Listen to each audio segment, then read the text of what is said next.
everyone, and welcome to The Bottom Line. I'm your host, Lauren Kalil. Our show is brought to you by Whoop. Start tracking your strain, recovery, and sleep scores with Whoop, and even get an extra month's membership and a free 4.0 strap when you sign up with the link in our description.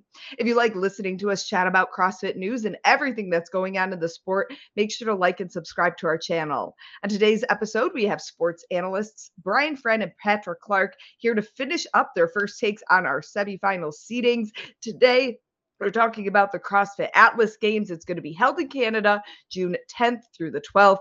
PC, we're going to start with you looking at the women's field. Well, looking at the women's field, we see a lot of names there that are probably unfamiliar to most athletes. And the reason why is, and we're still waiting, but I think when it's said and done, we'll have 11 women outside the top 100 competing in this semifinal, and that includes, I believe, 7 that are backfill athletes. Right now, currently, there's 5 backfill athletes and nine women total outside the top 100. And then another thing that sticks out to me is there's five women here that have competed in the team division, including Paige Powers and Lexi Neely. Brian, what are your thoughts when you look at this list? There's a lot of women in this field that have an opportunity to make the games for the first time, and that's a really exciting thing for them. And I think we're almost guaranteed to get a minimum of 2 first-time games qualifiers here.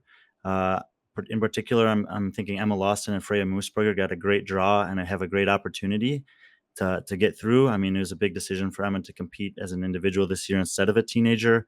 And based on this draw, it seems like things are potentially lining up really well for her. Freya Moosberger had a little bit of a breakout at Wadapalooza this year, getting her name on some people's radar.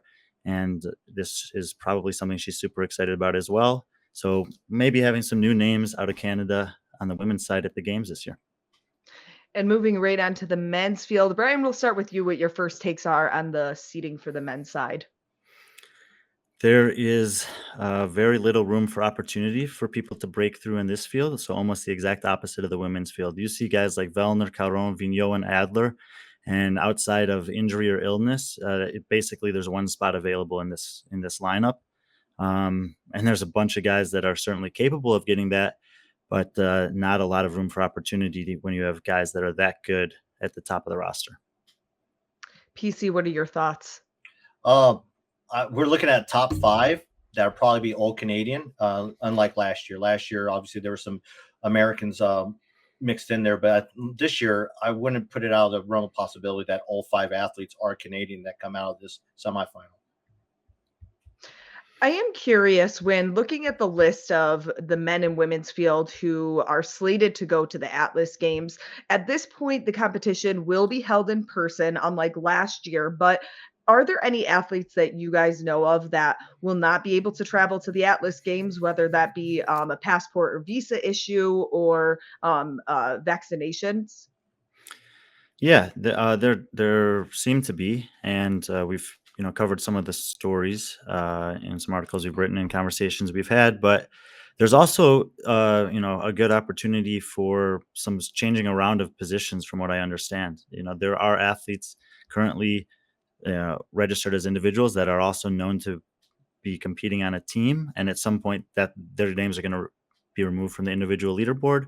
And if spots open up in the US, there's the possibility that CrossFit will slide athletes of that fit into one of those classifications into a US semi and extend a backfill to someone else further down the line. That may or may not happen, but I do think that there's a good possibility of it happening, and therefore we might not see someone like a Logan Collins in this field, or a Jordy Gramillion or Will Bennett, depending on how CrossFit chooses to handle the next, hopefully, week, because it'd be nice to have a final picture of who's competing in each semifinal pretty soon.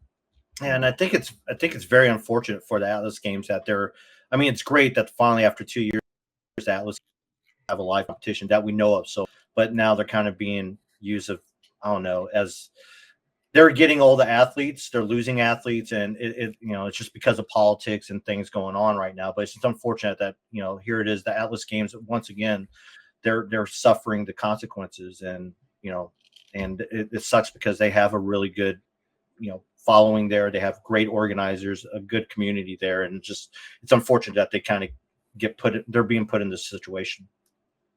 Brian, what's your bottom line? Well, the contrary to that is that the good news for them is there are a lot of talented men and women from Mhm. Canada that will be there competing. And in the future, I would love to see more dispersion of the Canadians across the semifinals to see how many of them may actually be able to send through. But in the meantime, it's still going to be incredibly entertaining. There's some top 20 guys, top 20 guys in the world in that field, and that's something that fans can certainly be excited to see. What's your bottom line? My bottom line? Yeah. Yours.